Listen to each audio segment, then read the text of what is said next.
Domanda: Vinicius lo amate o lo detestate? Non mi piace utilizzare il verbo odiare, no? Lo amate o lo detestate?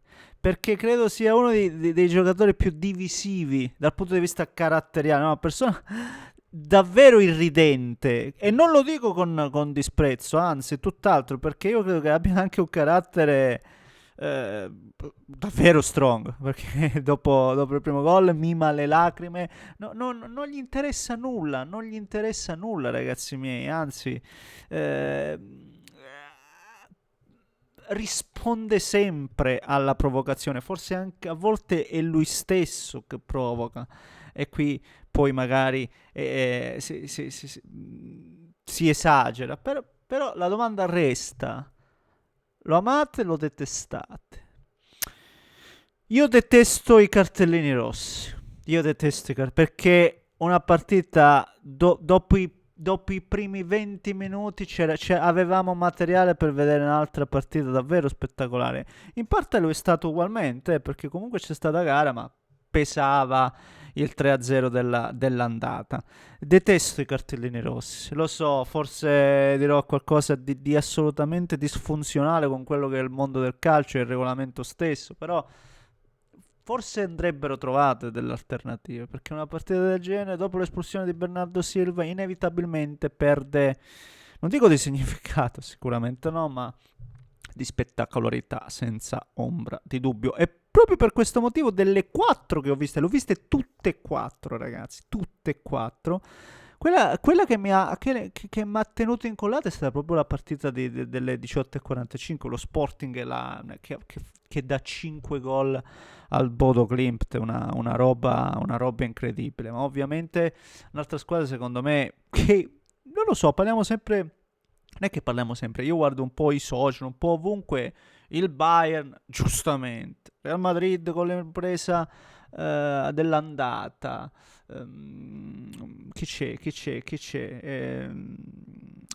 l'Arsenal, comunque il City, il Paris Saint-Germain, oh, la squadra campione d'Europa. Il Paris Saint-Germain, ragazzi, ma anche oggi ha fatto vedere delle robe. Tra andata e ritorno ha fatto 8 gol al Chelsea. Occhio al Paris Saint-Germain, che io lo metto tranquillamente tra, tra le 3 migliori squadre europee, ma proprio a mani basse, anche oggi le fiamme, ragazzi. Comunque, calma, parliamo di parliamo di tutto, quindi mettiamoci calmini, spero di essere anche abbastanza sintetico. Prima, come al solito, vi invito a spolliciare per soddisfare l'amico algoritmo, iscrivete per seguire i prossimi contenuti. Domani ovviamente parleremo dell'Atalanta che affronterà il Bayern. Sappiamo che è già tutto deciso, ma guarderemo quello che accadrà e tutte le altre. Quindi vi aspetto anche domani. Mi raccomando, spolliciate, iscrivete, fate un po' come vi pare, ecco, sostanzialmente. Grazie per il supporto. No, andando su Real City, è incredibile come già nei primi City Real, scusate, già dopo 2 minuti, 2 occasioni clamorose. La prima Valverde che non sfrutta al meglio, forse troppo ispirato dall'ultima performance europea, non lo so, ma lì aveva tempo di fare quello che gli pareva, invece gli è uscito un tocco che non è servito a nulla. Subito dall'altro lato poi occasione City, è proprio un altro mondo, ribadisco ancora una volta, è inutile ripeterlo 50.000 volte, ma è davvero un altro mondo. Qua subito pronti via, ripeto, primi 20 minuti divertenti dove secondo me il City, non dico che l'avrebbe ribaltata, assolutamente no, anche perché poi il Real ogni volta che ripartiva in contropiede, anche no, con spazi da attaccare, era assolutamente pericoloso. Però sarebbe stata una bella partita, perché ribadisco, anche sull'1-0 Real, 1-0 Real, ho visto un City che l'ha pareggiata meritatamente, e poi addirittura ha avuto anche qualche buona occasione. Ricordo una bella parata di Lunin, no? Che poi è entrato Lunin su Holland, ma non solo. Oh, il City, con la spinta anche del pubblico, dell'assetto tattico, di quello che abbiamo visto, secondo me poteva poteva giocarsela, poteva avere maggiori chance, che, ripeto, si sono assolutamente un po' spente dopo l'inferiorità numerica, e non solo, inferiorità numerica e rigore trasformato per il Real. Proprio lì, tra l'altro, lì poi c'è stata una sorta di, come posso dire, di knockout che non lo è stato del tutto, perché Vinicius un paio di situazioni le ha sfumate, invece nel finale l'ha buttata dentro. È Real che ce lo portiamo avanti, e affronterà, come dicevo e come sappiamo già, il Bayern Monaco, che sarà una sorta di finale anticipata, ma occhio, ribadisco, al Paris Saint-Germain. A me il Paris Saint-Germain stasera ho avuto modo, grazie a Diretta Gol e switchando un pochettino, di valutarlo. Non dico benissimo, perché non è che sono stato lì interamente sul Paris Saint-Germain, non vi voglio dire fesserie, però ancora una volta già basta guardare i gol del Paris Saint-Germain, la forza che ha anche individualmente, lancio lungo del portiere e ti vince il duello Kvara e segna. Oppure quale il terzo gol di Maiulu, per esempio.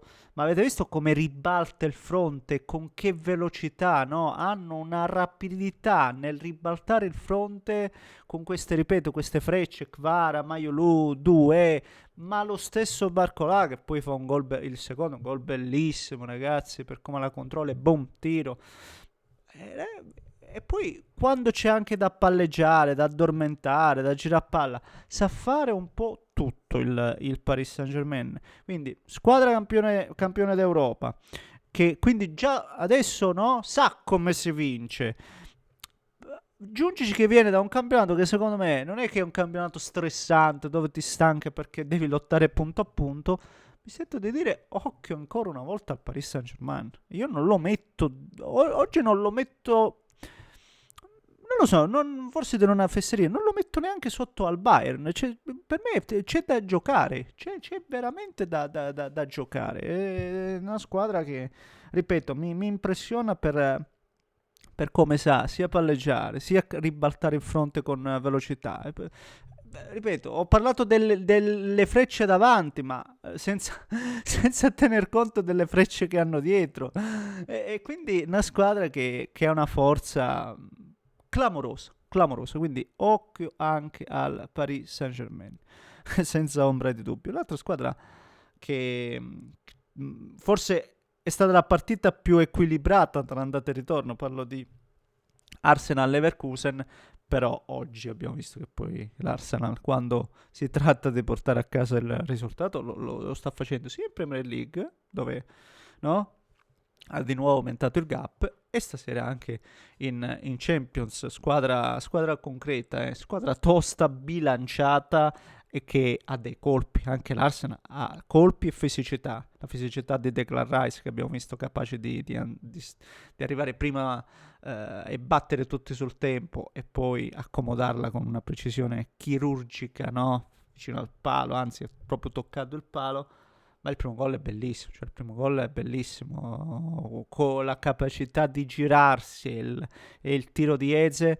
No, mamma mia, vediamo delle giocate veramente da paura, veramente una qualità, livello veramente alto.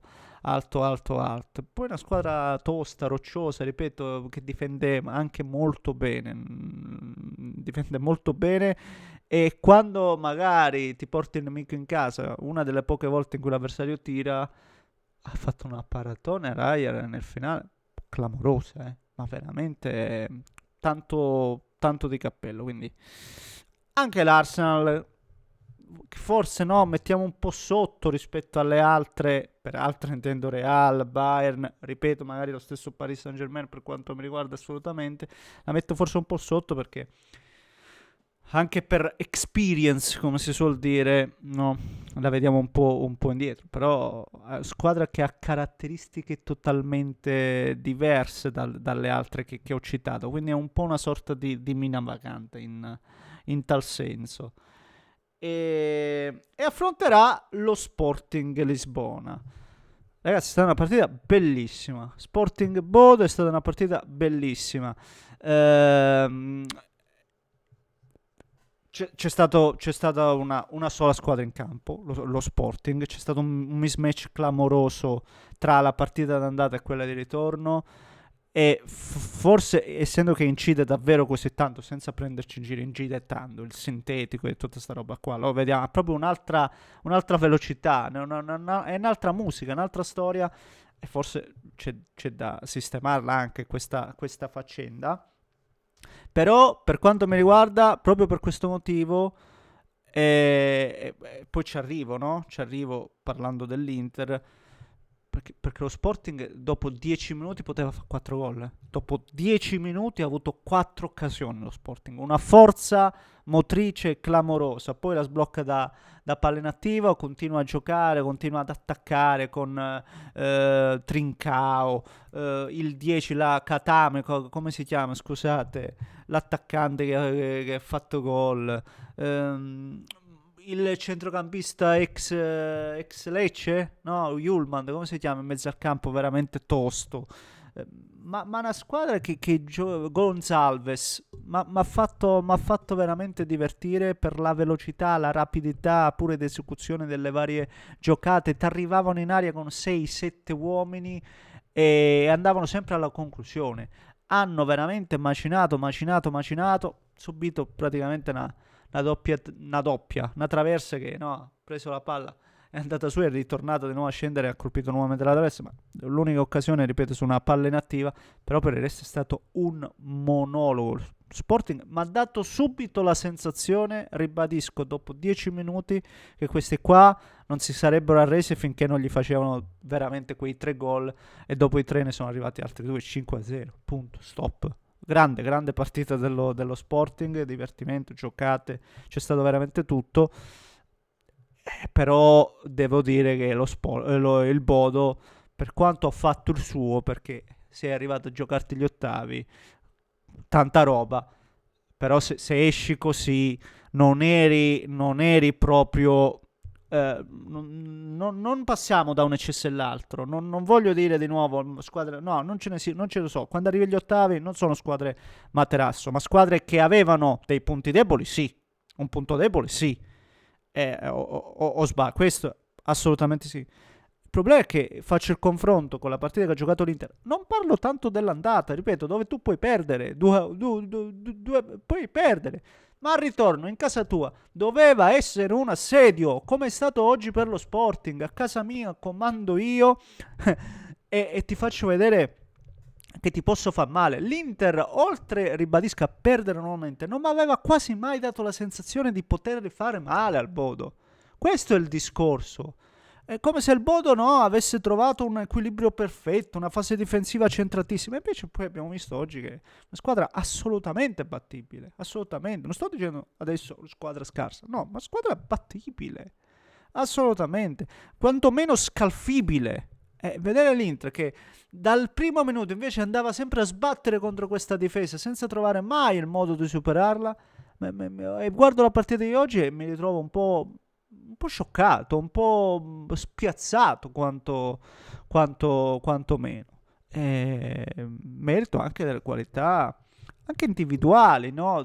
Di caratteristiche dello Sporting, senza ombra di dubbio. Però ribadisco, restano secondo me anche i demeriti dell'Inter, perché poteva fare di più. Perché tu puoi uscire, anche lo Sporting puoi uscire, stai 3-0 e sei riuscito, ma poi in qualche modo ti segna il Bodo, finisce, perdi. Però oggi abbiamo visto una squadra che ci ha veramente provato, ecco, e c'è anche riuscita, che è un dettaglio non da poco. E affronterà l'Arsenal. C'è mismatch, però vedremo, ecco, vedremo senza ombra di dubbio. Signori, fatemi sapere cosa ne pensate voi, commentate l'account se volete iscrivetevi al canale. Intanto vi abbraccio forte, forte, forte. Buonanotte signori, buonanotte.